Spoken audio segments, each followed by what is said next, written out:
and frankly, it's my ethical obligation. Residents should know that they do not have an obligation to open their doors if an ICE official knocks. Joe Alioto Verniz is an attorney. He's running for San Francisco DA, and he joins us tonight. Joe, thanks for coming on. Yeah, you're welcome. Thanks for having me. So, two of these guys were wife beaters. What would you say to their wives? Two of the guys that were arrested one of the guys had been convicted. That is correct, and another domestic has been charged subsequently for physically abusing his spouse after the mayor of Oakland allowed him to flee detention. So his wife was injured, according to police. What would you say to her? Well, the bigger question is this: we are a law of nations, right? So if there is a lawful order to keep somebody or to hand somebody over to ICE, there is no evidence that any sanctuary city in the world, or in the United States rather, has not followed through with that lawful order. ICE is following up with these detention orders. They're called detainers, and the problem is that these detainers are voluntary. They're not lawful orders, and so it's a little inflammatory to say that, oh, we're just handing these people over. If there were lawful orders, if there was better cooperation between the sheriff's department, then yeah, you're right. You would have. But what you're not describing what actually happened. What happened is the mayor of Oakland warned people, affirmatively warned them, so they could evade detention by federal immigration authorities. 3 of them, at least, went on to commit other crimes during the time that they would have been detained. They were warned by her, and one of them beat his wife. And so, among the many questions I have is, what would you say to her? She wouldn't have been beaten if the mayor of Oakland hadn't done that. Tucker, there is no evidence that these people actually received the information that the mayor put out. There were 800 people that they were looking for. 232 were actually arrested. Now, I served on the Fugitive Recovery Enforcement Team for the City and County of San Francisco when I was with the police department, and 30% is really good. I mean, you would ask anybody that is on any of those There's no evidence. Would that be your answer? Would that be the answer to the wife? There's no evidence they heard what the mayor said. I mean, the truth is the mayor did warn these people. Whether they heard it or not, you're right, we don't know. But is that the risk we're willing to take? I mean, what do you think of that? They committed crimes. They would have been detained were it not for Libby Schaaf. That's something you're happy to defend? No, no. What I'm defending is due process. Everybody is entitled to due process. The 14th Amendment, unfortunately for ICE, says that, you know, even people that are here unlawfully are entitled to due process. But so that doesn't but that's a separate question. This is the mayor, quite apart from that question. Oh, is it really? So she warns them. She says, in effect, flee so you don't get caught. She has no legal or moral obligation to do that. She did that for political reasons, and this is the effect. People got away and went and committed other crimes. It's not about due process. It's about, should elected officials be warning people so they don't get arrested by the feds? That's insane, most people would say. You don't think it is? Look, the better question is, should these cities be cooperating with the feds? And under certain circumstances, I absolutely believe that they should be. And when there's a violent criminal, yes, there should be better cooperation between the feds. You know, you'll find that a lot of these police departments, including San Francisco, has police officers that are embedded in the federal task forces within the city. We do it for terrorism. We do it for other issues. But these guys had priors. For some reason, this immigration issue... No, I get it. I get it. I absolutely get it. And yes, for just to be clear, you're not been convicted. These people should be arrested. Okay.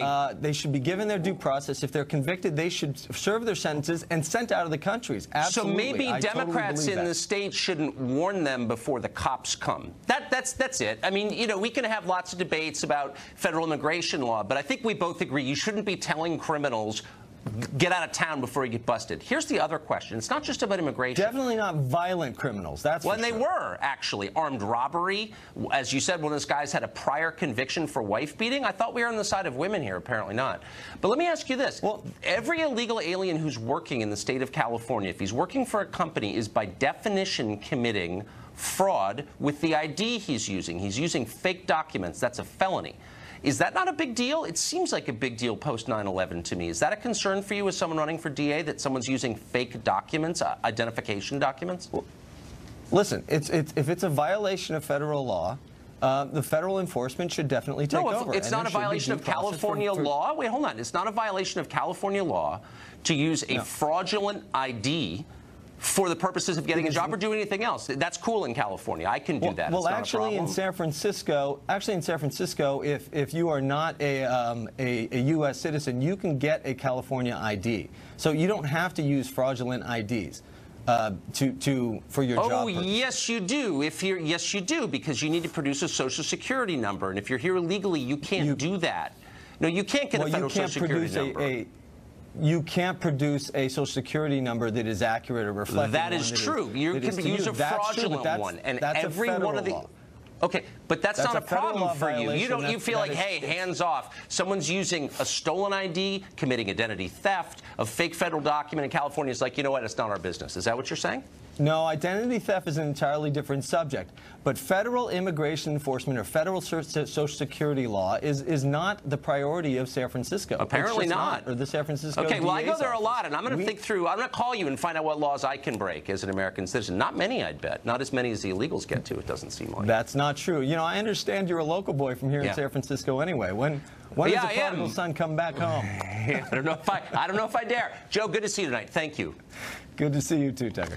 Not every leader in the state of California is trying to undo or sabotage federal law. Dave Harrington is mayor of Aliso Viejo. He wants the city to opt out of the new sanctuary state law, and he joins us tonight. Mr. Mayor, thanks for coming on. So tell us the position it puts you in as the leader of your city when the Attorney General of California says it's a crime for you to comply with federal law. Where does that leave you? Yeah, it puts me in a really untenable position, Tucker, because I am responsible for 50,000 people in my city. I'm responsible for their safety, and that's how I feel. So you're telling me I cannot enforce the law. And to your prior guest, listen to the pretzels they have to tie themselves into to justify this sanctuary state. It's ridiculous. It makes us less safe, and that is the problem. And we got to start pushing back on this stuff, or we're gonna ruin this state completely. So if you cared, if you're an elected official, by definition, your first job, your only job is to look out for your voters, for the citizens who elected you. What does this say about the priorities of the leaders of the state of California, that they seem to be putting foreign nationals here illegally over and ahead of the safety of California citizens? What does that say about them? It says that they're far more interested in people that do drugs, criminals, illegal aliens, and all the rest over the interests of law-abiding, tax-paying citizens. That's what it says. So, I mean, how can a government like that continue? I mean, basically, the state has declared war on its own citizens. I mean, by its behavior. I don't think that's an overstatement. Right, but only the law-abiding citizens. They're not declaring war on the criminals at all. They want to let them out and just roam free. And even these violent crimes, you know, Prop 57 is the Let the Violent Felons Out of Prison Early Act. You know, there's just a whole host of crimes that are listed in that particular section that aren't considered violent crimes under the Penal Code, and those people are eligible for early parole. You know, we got 10,000 sex offenders that are eligible for early parole because of that law. So it's an untenable position to be in. How does it, you sound like by your accent you're from California. As you look at your state over the course of your lifetime, how does it make you feel? I'm not from California. I'm actually from Maine. Not missing the snow Couldn't have got that more wrong. Well, your accent sounds like Southern California. Well, I've been here since I was 6, but my dad's in the Navy, so we traveled around a little bit.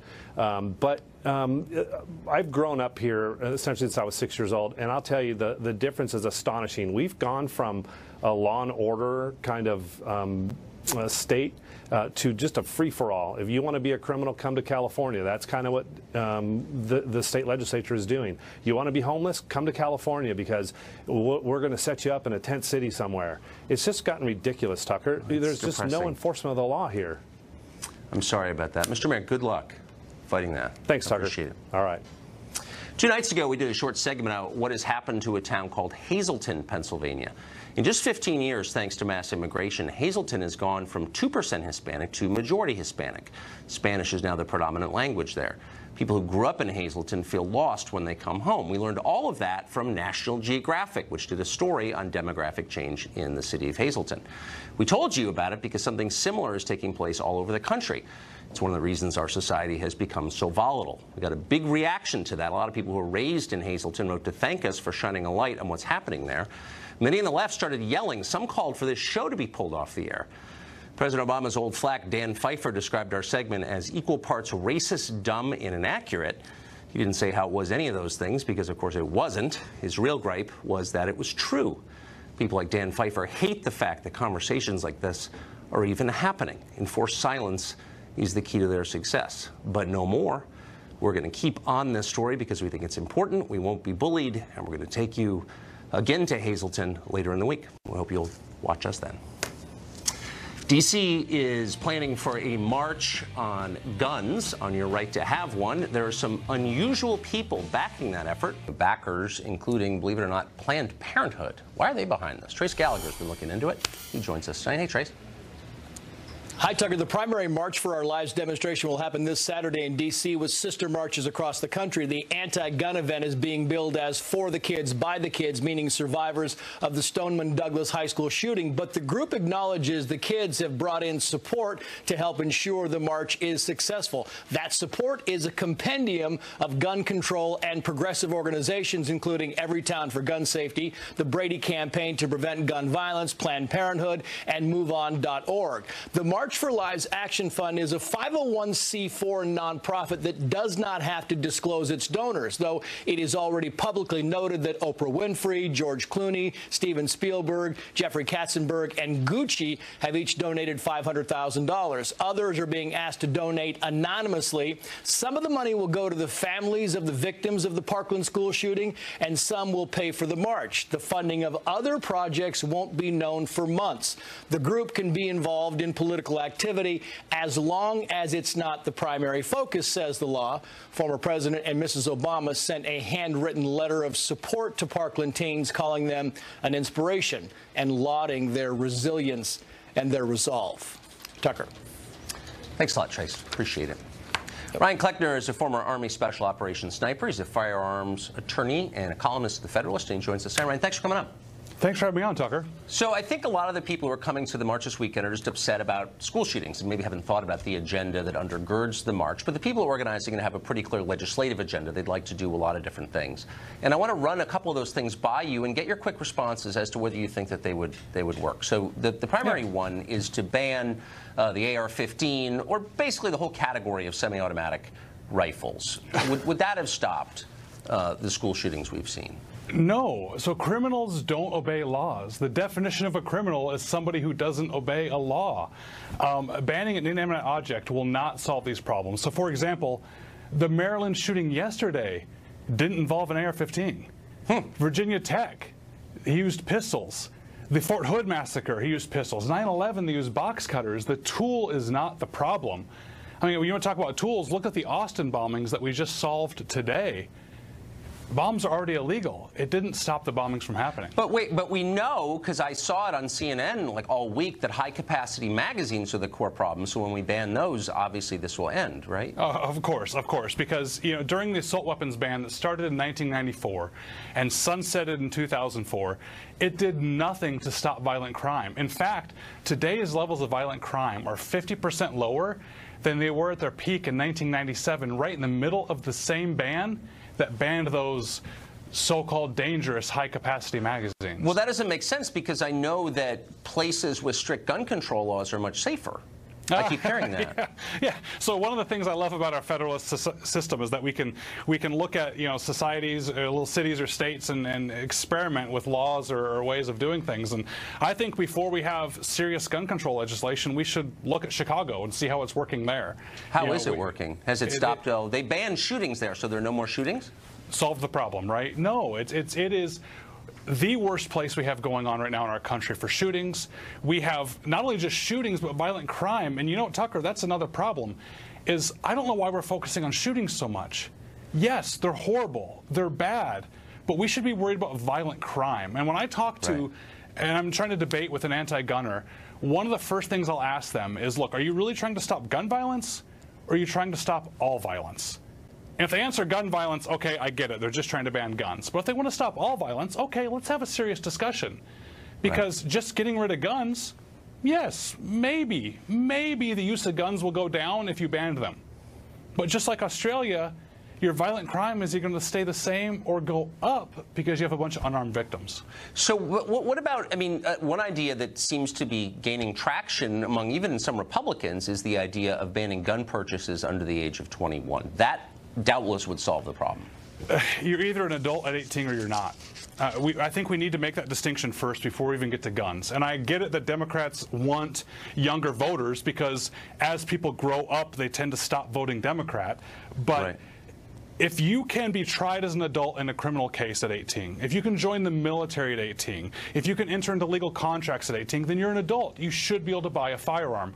But let's just pretend that we're going to raise it to 21, and we're going to raise all the ages for all those things I just mentioned to 21 years old. That still would not have stopped 29 of the top 30 mass shootings that we've had in this country. Well, I'm beginning I'm beginning to think maybe there's another agenda here, and it's not just about stopping school shootings. Ryan, thank you for injecting some reason into this. It's been sorely lacking, so I appreciate it. Thank you. Well, a company called Cambridge Analytica has sparked mass panic on Twitter today and on the left more broadly because it harvested Facebook user data. Turns out there was a very different reaction when the previous president's campaign did the same thing. Cambridge Analytica, a UK data firm hired by the Trump campaign, is mired in a scandal after a whistleblower claims the company misled Facebook users in order to collect their personal data. Well, that sounds very spooky, and was kind of spooky, actually. But weirdly, it wasn't that spooky 6 years ago. In 2012, the Obama administration found itself being congratulated by the media for how it gathered Facebook data in order to marshal votes. One Obama advisor says Facebook let them break the company's rules because, quote, they were on our side. Beverly Hallberg is president of District Media Group, and she joins us tonight. So, Beverly, thanks for coming on. The core story here is shocking or no? Not as shocking as liberals want it to sound. Okay. So we really have liberals going after this story saying there's something here. This is the Trump campaign who figured out a way to mine data that they shouldn't have. But what the Trump campaign did is exactly what the Obama campaign did, what the Hillary campaign did. What this is really about is Facebook, who was the poor actor. This was all before 2014, where Facebook, with the privacy policy we all sign up on, where we say, sure, you can have my data. That is all legal, but what they did at that point is they not only said to a third party, hey, with this app, you can have the person's data who agreed to it, but they also took the data of their friends. That is where the issue is. It's the privacy, not just of you, but also the privacy of those that you're connected with. That is the heart of this issue. What we find from campaigns, they're just using data that's out there. And when you even think about campaigns these days, people are on social media. This is where you need to have campaign ads. So it's not a data issue as far as the campaigns go. It's what Facebook did at that point in time when it comes to their privacy. So Facebook also collects all kinds of data that you're not aware that it's collecting. For example, when you visit a store, Facebook knows that. Facebook can make assumptions about your net worth, about your personal life.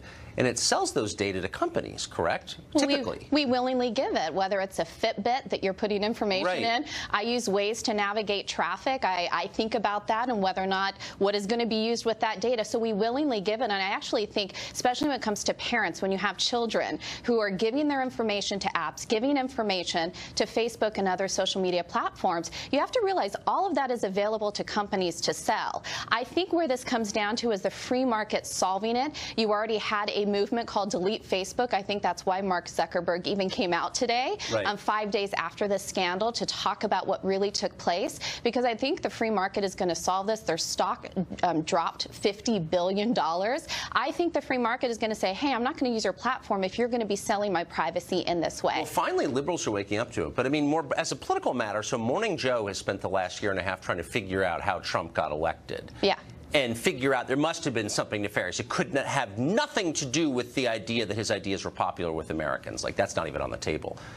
Do you think Cambridge Analytica will be a satisfactory answer for them? Are they going to say, you know, this is how it happened? It won't be a true satisfactory answer, but I think they may want to use it. I mean, Hillary Clinton is still on the tour trying to figure out what happened. Well, here's the thing. This is not your answer either, but this is what liberals are trying to do to try to prove he is not the actual candidate. The impeach Trump camp is still moving on this, but this is really nothing because Facebook already changed their policies. Yeah. Facebook is bad apart and aside from the Trump campaign. Okay, fair enough. Beverly, it's great to see you. Thank you. Well, the Austin store bomber is dead. Who was he? What might have motivated him? That is next. And then our Men in America series, the third installment tonight. Father Anthony Condit. He died this morning after blowing up one of his own bombs as police closed in. His death hopefully means the end of a spree that killed 2, injured 6, and terrified the rest of the country.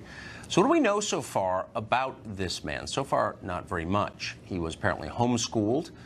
Reports say he considered himself a conservative as a teenager anyway. He worked as a computer repair specialist. Police say he left a 25-minute-long recording where he never mentioned his political views or terrorism or anything related to that. Instead, it was described as, quote, an outcry of a very challenged young man. Whatever that means, we don't know what it means. But, of course, when we find out, we'll tell you immediately. Well, in 2015, 2 Islamic extremists attacked a Muhammad cartoon contest in Garland, Texas. Fortunately, they were both killed by police before they killed anyone else. But it easily could have been a massacre, and it would have been thanks, believe it or not, to the FBI. An undercover agent egged on those attackers. He traveled with them to the attack site and then fled when the attack began. No effort was made by the FBI to stop the terrorists, and no warning was given to local police. Bruce Joyner was a security guard on the scene that day. He was shot in the attack. Not surprisingly, he's suing the FBI. He joins us tonight along with his attorney, Trenton Samuels. Thanks both very much for joining us. Bruce Joyner, first to you. Welcome. This story is so incredible. It's so hard to believe that the FBI would have participated in something like that. I want to make sure I'm not misstating the facts in the open. Is that correct? An FBI agent accompanied these guys to the scene of the shooting? Yes, he was in a vehicle behind their vehicle. And Tucker, we also know that he was taking a picture at the exact spot of the shooting, in fact, of Bruce Joyner, seconds before the shooting broke out. So what could possibly, and again, this story's been around for several years, but it hasn't really penetrated, I don't think, to the extent it should, into the public consciousness. What would possibly be the reason for the FBI knowing a terror attack was going to take place and allowing it to happen anyway? Well, Tucker, what's interesting about it is the FBI in their court filings have said this wasn't a rogue agent. This wasn't, someone that went off of policy. He acted exactly according to their directions from the top down. And, and it's troubling because from the top down, we've seen problems with this story. Jim Comey, shortly after the attack, said that these guys were like needles in a haystack. In no way were they on the radar of the FBI, when in fact Elton Simpson, one of the 2 shooters, had been followed, had been monitored for years by the FBI. Hundreds of thousands of dollars had been spent investigating the exact individual who later carried on an attack like the one that they thought many years ago would take place. So Comey just lied about it. It's odd for sure. So that's what it seems like. Yeah, it sure does seem that way. So what's the identity of this FBI agent who was at the scene? So that they went through painstaking efforts to keep his identity secret. And in fact, he just recently testified in a related trial in Cleveland, and they cleared the courtroom. They took an unusual step in not allowing even any witnesses to watch him testify. You had to listen in via audio from the next room over. So he is their guy. I mean, they have owned him from start to finish. And from our perspective, it's a problem when he's the same guy who told these terrorists to tear up Texas days before the attack. He then seemingly is escorting them, holding their hand all the way to the attack, and then he's taking a picture when the attack takes place, and he tries to flee. And I mean, it's a very strange fact set. The whole point of this is to prevent terror attacks, and now we're sitting in the presence of a man who was shot in a terror attack, an American. Bruce, I mean, you were shot. What's your reaction to this? Does it seem like the country you grew up in? No, this is, former law enforcement, and this is not how you run undercover anything. You have to have control of the situation and make sure that no innocent people are harmed. And so this is not normal. Have they? Wait, let me just ask the obvious question, which I should have started with. Have they apologized to you since you were shot in this operation? No. No, in no way have they apologized. No. That's disgusting. Gentlemen, I'm sure there's a lot to this that I don't understand, but to the extent I do, I really wish you luck in this lawsuit. I think all of us deserve to know what exactly happened. So, Godspeed. Thank you. Thank you so much, Tucker.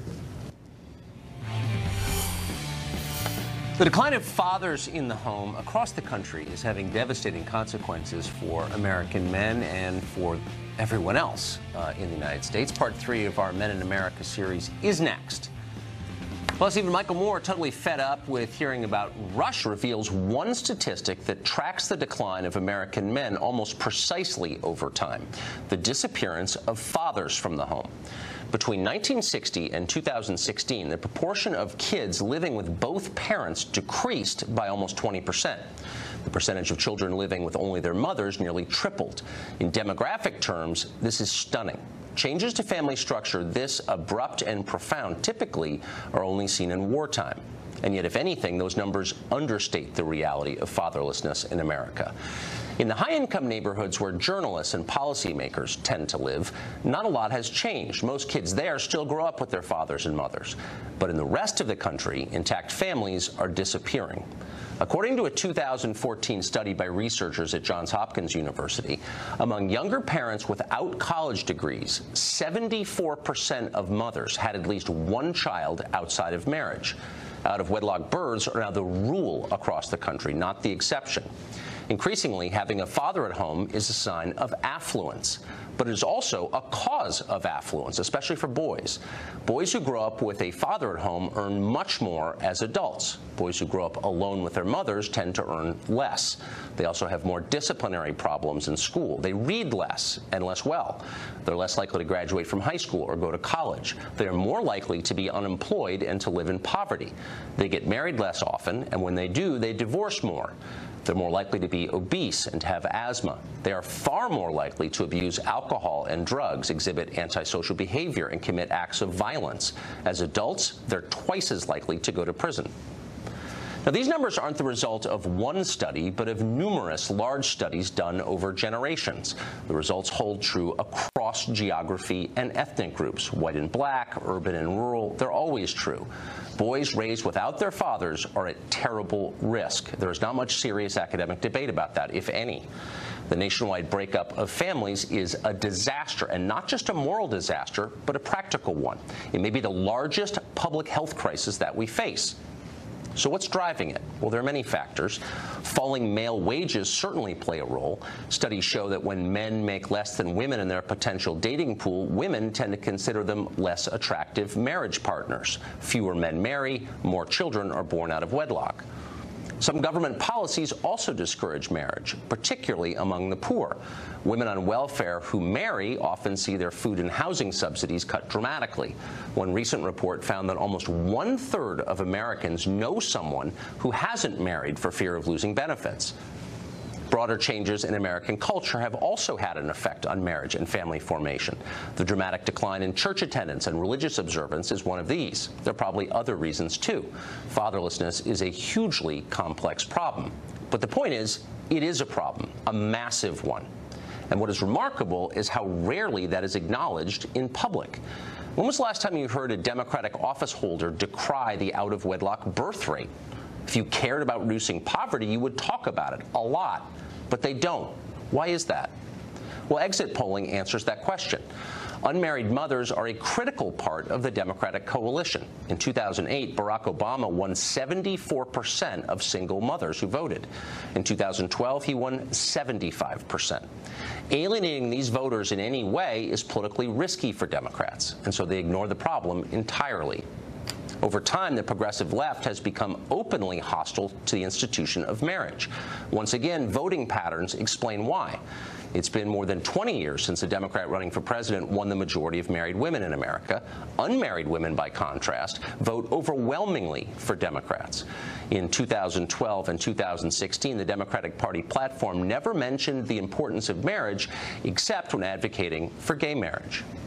In 2013, as she was preparing to run for president, Hillary Clinton shot a video tribute to single mothers. Quote, "Single moms are the real heroines," she said.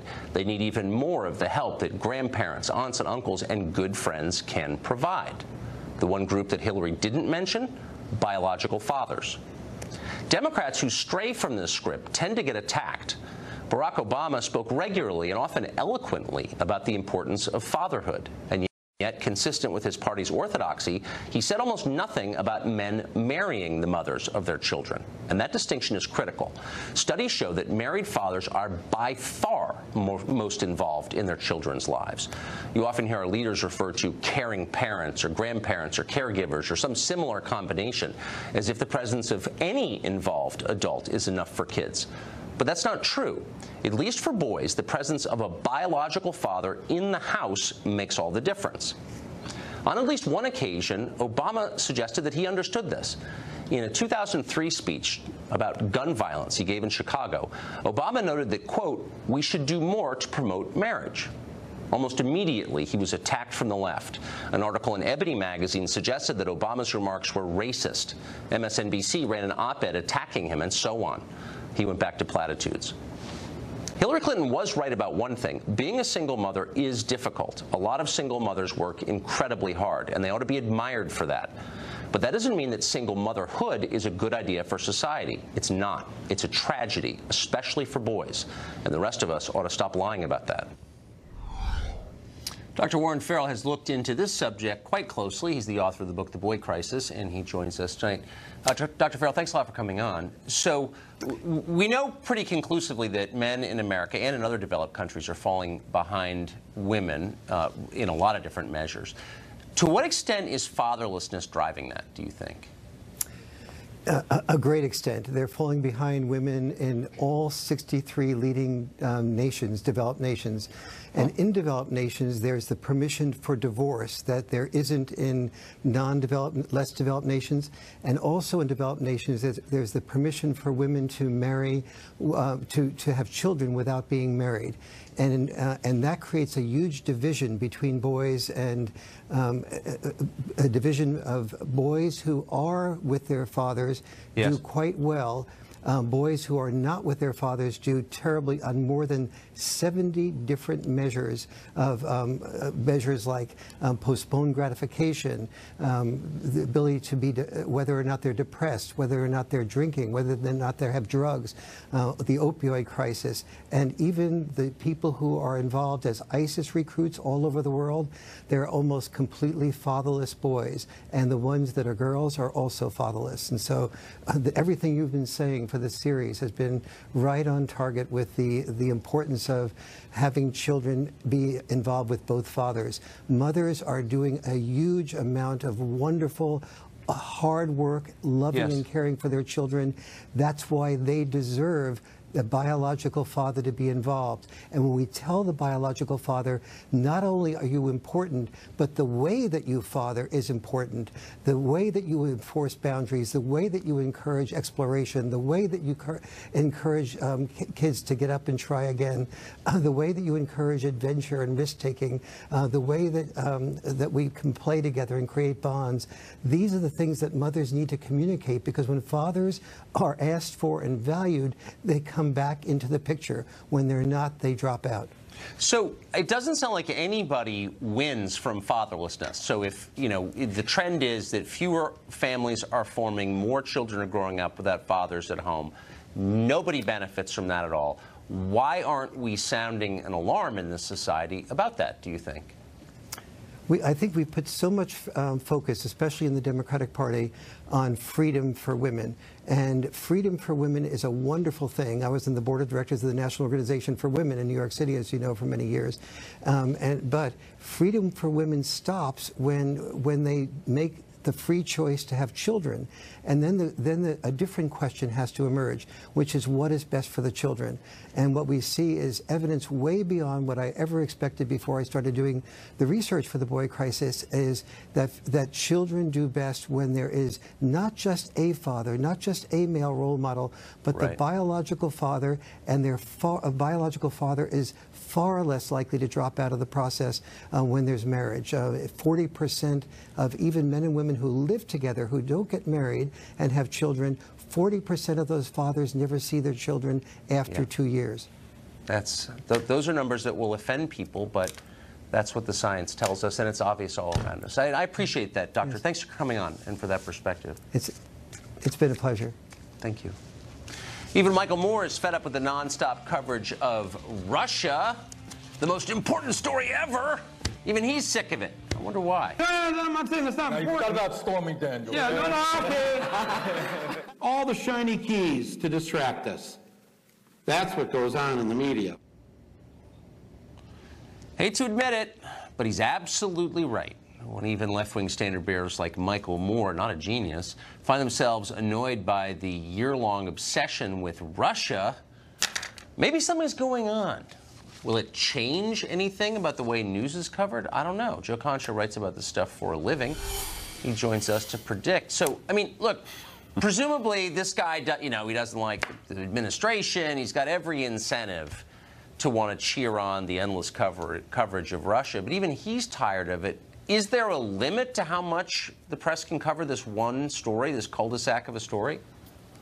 Apparently no, Tucker. I mean, look, there are 3 different investigations still going on. It deserves coverage, but there are degrees to everything. And Bernie Sanders was exactly right. And he actually said on CNN just a couple of weeks ago to Anderson Cooper's face when he brought up Stormy Daniels, for example, and I'm quoting here, there are enormous problems facing our country. And what are we talking about over and over again? Stormy Daniels. And you could agree or disagree politically with Bernie Sanders, but I think his authenticity is something that can't be questioned. And he added, let me respectfully suggest that I don't think Stormy Daniels is one of the major issues facing our country. And it's the same thing with Russia. I mean, this has now been going on for, 14, 15 months, and leaks happen all the time out of this government, even out of the DOJ and the FBI, and we still haven't seen anything substantial. So, yes, let the investigation continue, but there are degrees to everything, and I think basically we're at our limit. And let me just add what Meve Reston said. She's a national political reporter for CNN. She's a good one. She said, so far out in these districts, when you talk to people about Russia, and that's all we talk about at CNN, basically. There's a CNN reporter saying this.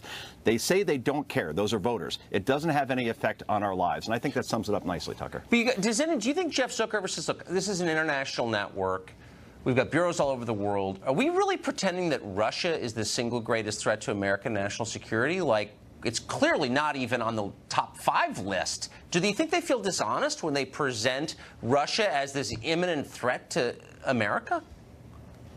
I think you're referring to maybe a Bloomberg poll that came out last year that had it down the list in terms of priorities that Americans say the media should be talking about. I think it did come in 6, so you're right with that number. Whatever the CNN president is deeming as far as an important story, it seems that if it isn't Russia, as long as it's negative to the president, it seems like that's the direction that the network and other media outlets will go in because they feel that they're giving comfort food to their audience, telling them what they want to hear instead of perhaps of what they should hear, even if it's something boring like the economy, jobs, ISIS, and things that, as Meve Reston said, affect people's lives. I think they believe it because, I mean, there are many nights when we do another story that's not Russia. All of a sudden, our colleagues, I can't believe you're ignoring the real news. Russia, it's Carter Page. I mean, I think they kind of believe it. You may be right. Yeah, I can't disagree with you in any capacity there. I wanted to make me feel better, but you didn't. But it's great to see you anyway, Joe. Thank you. Okay, good to see you. We are out of time. Thanks for a great hour. Tune in every night at 8 to the show that's the sworn enemy of lying, pomposity, smugness, and groupthink. Sean Hannity, right now. All right, Tucker, it was a great hour, and thank you. And my opening monologue in a few minutes tonight. But first, this is a Fox News alert. We're starting with more breaking news tonight from Austin, Texas. The serial bomber who terrorized that city the past 3 weeks is now dead, according to authorities. 23-year-old Texas resident Mark Anthony Condit, pictured right there. He blew himself up in his vehicle early this morning as SWAT officers were closing in on his car. Now, authorities are saying tonight that they discovered a 25-minute recording on a cell phone found on Condit and are considering it a confession to the bombings. Let's listen in. I would classify this as a confession. This was on a phone that we found in his possession early this morning after we had the officer involved in shooting, after he detonated that bomb that he had with him. I know everybody is interested in a motive and understanding why, and we are never going to be able to put a ration behind these acts.